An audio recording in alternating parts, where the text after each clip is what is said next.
You ever feel like life is just too fast? Like there is always one more thing to do, one more task to check off. And if you pause for even a second, you are falling behind. And even when you try to slow down, there is this voice in your head saying, you don't have time for this. I used to think slowing down meant losing time, wasting it, falling behind, while everyone else kept moving forward.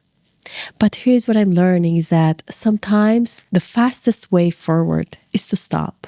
Welcome to A Seat with Anisa. Here I'm sharing what I'm learning as I build something that matters to me.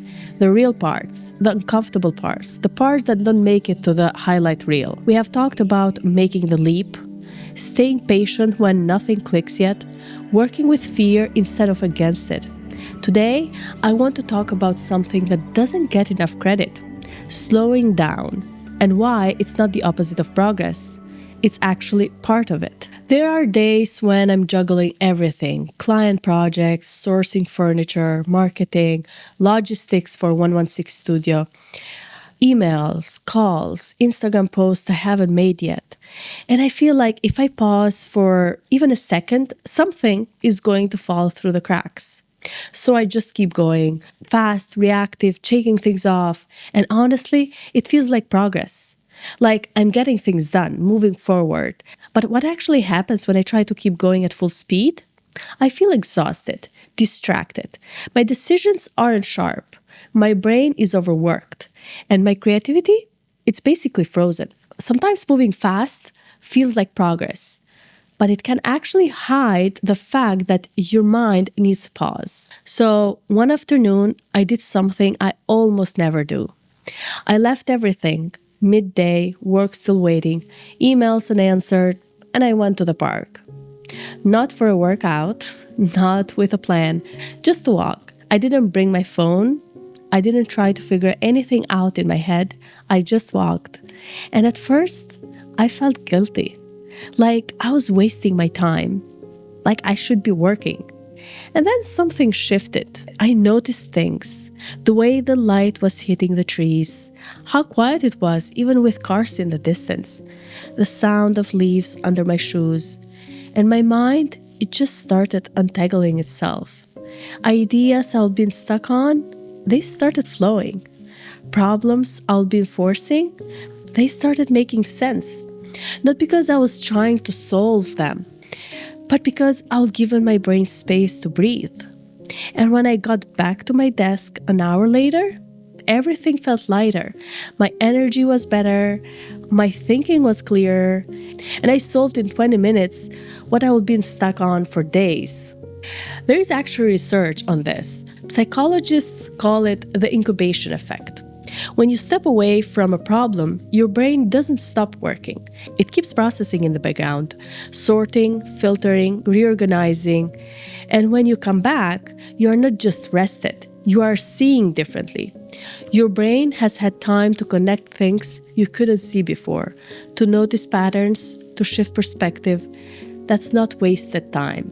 That's where the actual work happens. I started noticing this pattern in my work. The days when I forced myself to keep going, when I powered through even though my brain was foggy, I'll make reactive decisions. I'll buy the wrong piece of furniture because I didn't pause to reconsider. I would overthink a client's layout because I was too tired to trust my instincts. I'll spend 3 hours on something that should have taken me 30 minutes.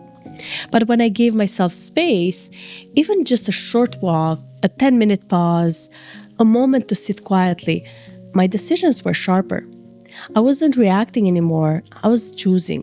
And that changes everything, because slowing down isn't really about rest, it's about recalibration, helping you see what actually matters versus what just feels urgent. And here's the thing, it doesn't have to be big. I used to think slowing down meant taking a whole day off, a vacation, a retreat, something planned and significant. But most of the time, it's the small pauses that matter most. 10 minutes in the morning before I look at my phone, sitting with my coffee instead of drinking it while I work, a 5-minute walk between meetings, leaving space in my schedule so I'm not running from one thing to the next. These aren't luxuries, these are necessities. Because when you don't build in pause, life does it for you. You get sick, you burn out, you make mistakes that cost you more time than the pause would have. Your body will force you to slow down if you don't choose to. You know what's funny? I do this with spaces all the time. When I'm designing a room, I know not to fill every corner. You need empty space, breathing room. Otherwise, the room feels cramped, overwhelmed.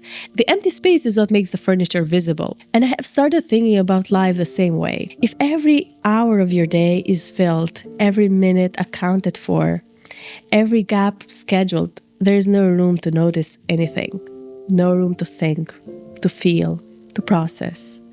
You need space to see what's actually there. So maybe slowing down isn't the opposite of progress. Maybe it's just different kind of progress, the kind that helps you move in the right direction instead of just moving fast. Because in a world that prizes constant motion, that pause, that quiet, it's one of the most powerful things you can give yourself. And it's funny because when you start paying attention like that, when you start building pauses into your days, you don't just work differently, you live differently too. You notice what's right in front of you, the people, the small moments, the time passing. You stop rushing through life, waiting for the next thing. And you start being present for what's already here. Sometimes the most productive thing you can do is stop long enough to notice what's already here. So if you have been feeling like you need to keep pushing, like slowing down will mean falling behind, try it just once. Take a walk, sit quietly for 10 minutes, leave space in your day and see what happens. You might be surprised by what your brain does when you give it room to breathe. Next time we'll talk about timing and how some things just unfold at their own pace. Not when we plan, not when we wish, but when they are ready. And somehow that works out better than anything we could have forced. Thanks for being here with me.